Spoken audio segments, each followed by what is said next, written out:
After Hawaii, President Lai Ching-te's next stop in his Pacific trip was the Marshall Islands, one of the three allied nations of Taiwan in the region. The morning of December 3rd, local time, he was received by the Marshallese president upon arrival. He then made his way to Parliament to deliver a speech.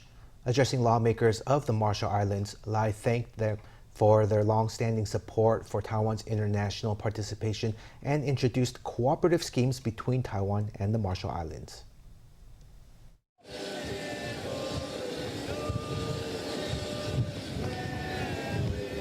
Upon arriving in Majuro, the capital of Marshall Islands, President Lai Ching-te was greeted by Marshallese President Hilda Heine and the First Gentleman of the Marshall Islands.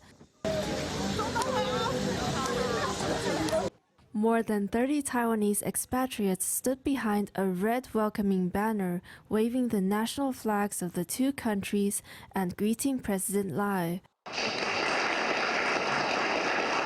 A round of applause before Lai took the stage at the Nitijela, the Marshallese parliament. This was his first stop of the day. The president opened his remarks greeting lawmakers in the country's most widely spoken language, Marshallese.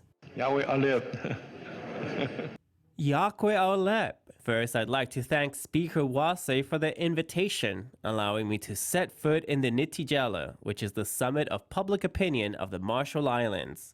Eating comes before everything else is a Taiwanese saying, meaning the government must first and foremost look out for the people's livelihoods. That's also what I hold myself to since taking office. Another Taiwanese saying is, one relies on friends when away from home. For a long time, the Nitijela and the Marshallese government have strongly supported Taiwan's international participation.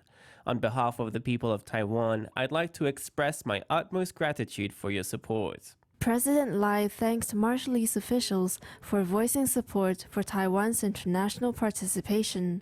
The president also touched upon cooperative schemes between Taiwan and the Marshall Islands. Taiwan is more than willing to offer preferential loans to the Marshall Islands so that Air Marshall Islands may procure brand new aircraft and improve air travel service.